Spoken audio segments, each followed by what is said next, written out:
Ketika misteri, filsafat, dan realitas bertabrakan, pada bagian pertama, kita telah mengikuti langkah awal Sophie Amundsen memasuki dunia filsafat. Dari dua pertanyaan sederhana yang muncul di kotak suratnya, ia mulai menelusuri perjalanan pemikiran manusia sejak Yunani kuno. Kita bertemu para filsuf alam, mengenal Socrates, mengagumi gagasan Plato, dan melihat bagaimana manusia selama ribuan tahun berusaha memahami dirinya sendiri serta alam semesta. Namun, semua itu sebenarnya baru permulaan. Karena semakin jauh Sophie melangkah, semakin jelas bahwa pelajaran filsafat yang ia terima bukan sekadar pelajaran biasa. Di balik surat-surat misterius, di balik nama Alberto Knox, dan di balik sosok Hilde yang terus muncul tanpa penjelasan, tersembunyi sebuah rahasia yang jauh lebih besar daripada yang pernah ia bayangkan.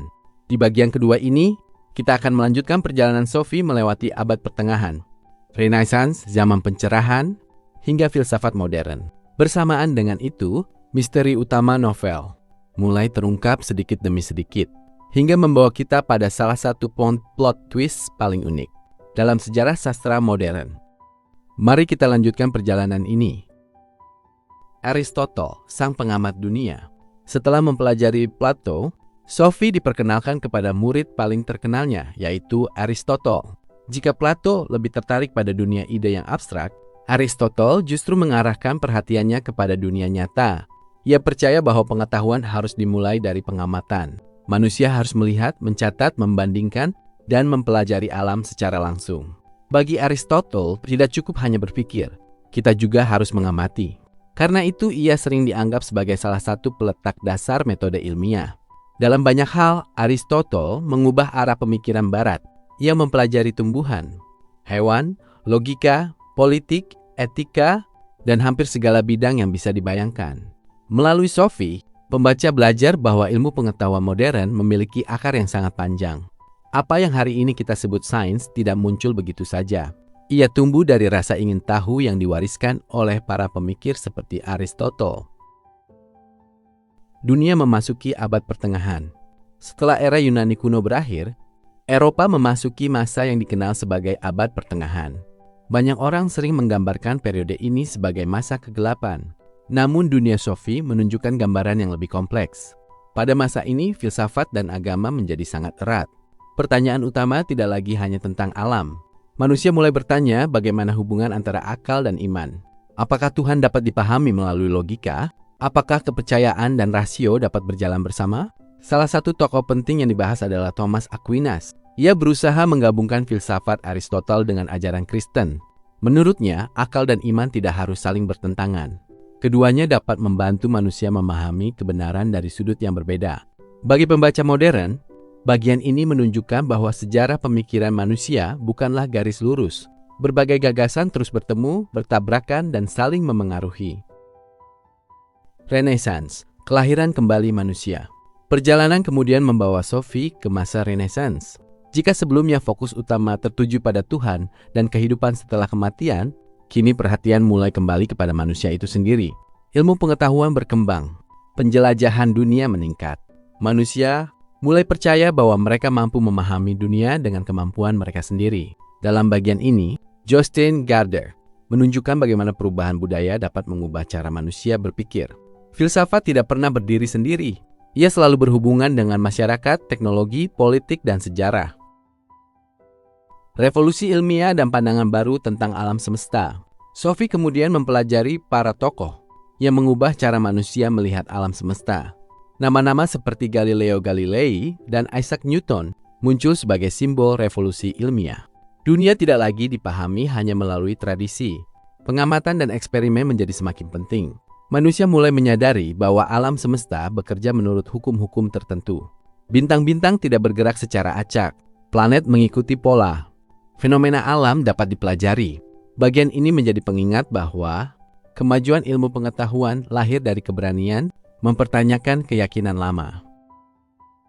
René Descartes dan keraguan yang produktif. Salah satu tokoh paling penting dalam perjalanan Sophie adalah René Descartes. Descartes memulai filsafatnya dengan keraguan. Ia bertanya, bagaimana jika semua yang kita yakini ternyata salah? Bagaimana jika indera kita menipu kita? Bagaimana jika realitas tidak seperti yang terlihat?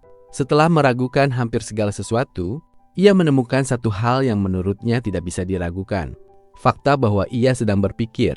Dari sinilah muncul pernyataan terkenalnya, "Aku berpikir, maka aku ada." Bagi Sophie, pelajaran ini sangat penting karena menunjukkan bahwa pencarian kebenaran sering dimulai dari keberanian untuk mempertanyakan asumsi. Spinoza dan kesatuan alam. Selanjutnya muncul Baruch Spinoza. Spinoza memiliki pandangan yang sangat berbeda dari banyak pemikir sezamannya.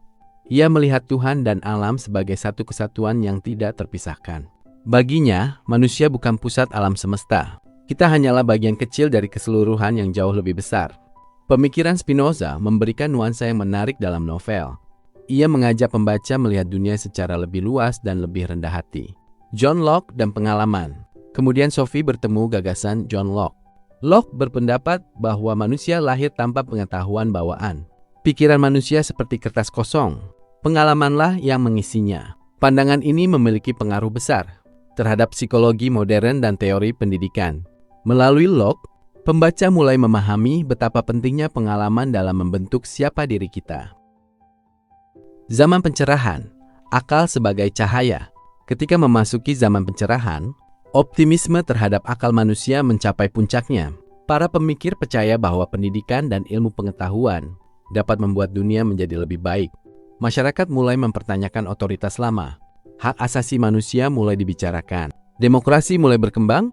Gardner menunjukkan bahwa banyak nilai yang hari ini dianggap biasa sebenarnya lahir dari perjuangan intelektual yang panjang.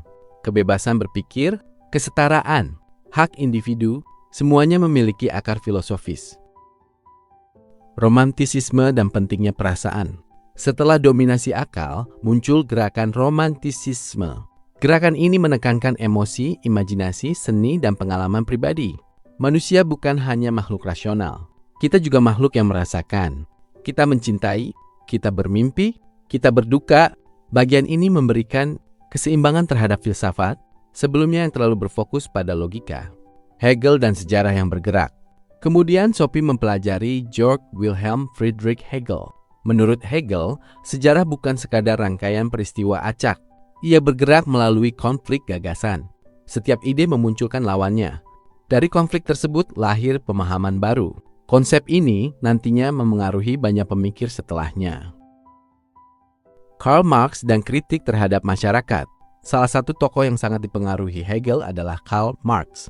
Marx mengalihkan perhatian filsafat dari dunia ide menuju kondisi ekonomi dan sosial. Ia berpendapat bahwa sejarah banyak ditentukan oleh konflik kelas.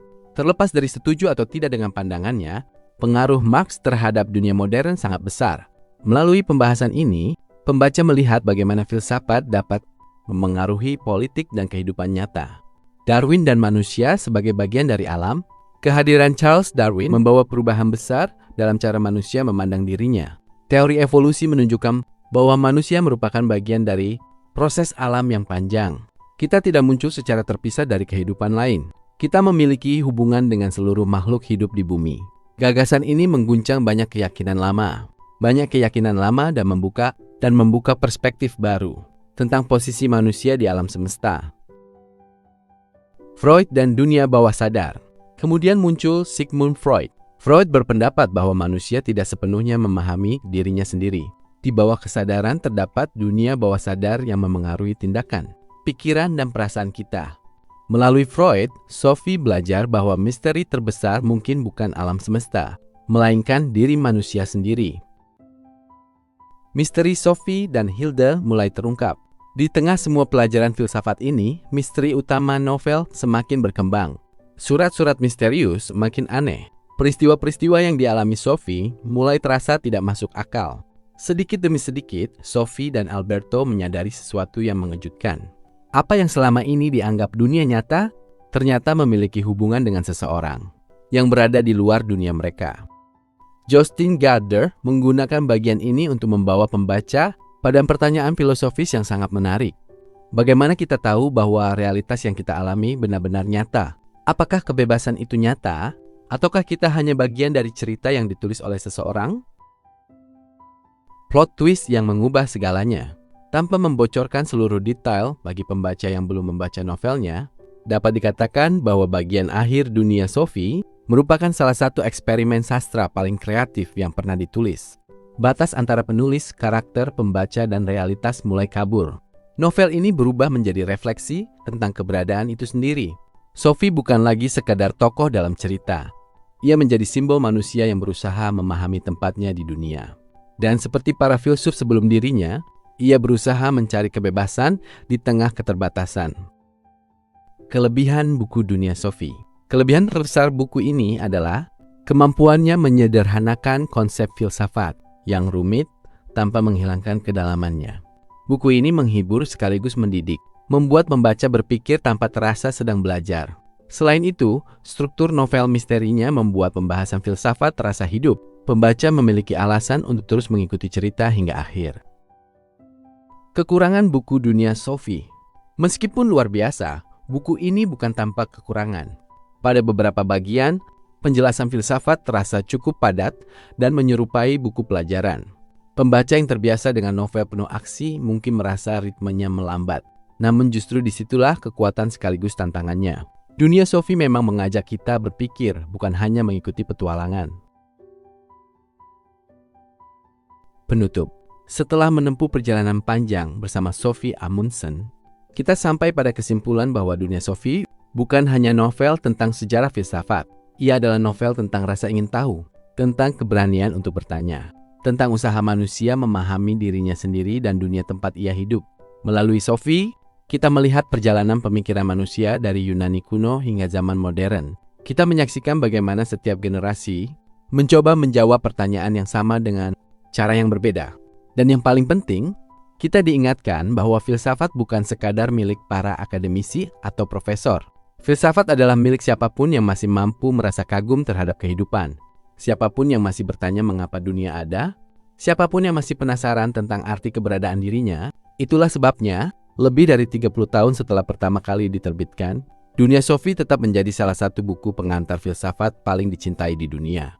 Karena pada akhirnya, buku ini tidak memberi semua jawaban. Sebaliknya, ia memberi sesuatu yang jauh lebih berharga. Keberanian untuk terus bertanya. Dan mungkin, dari semua pelajaran yang diajarkan Sophie kepada kita, itulah pelajaran yang paling penting.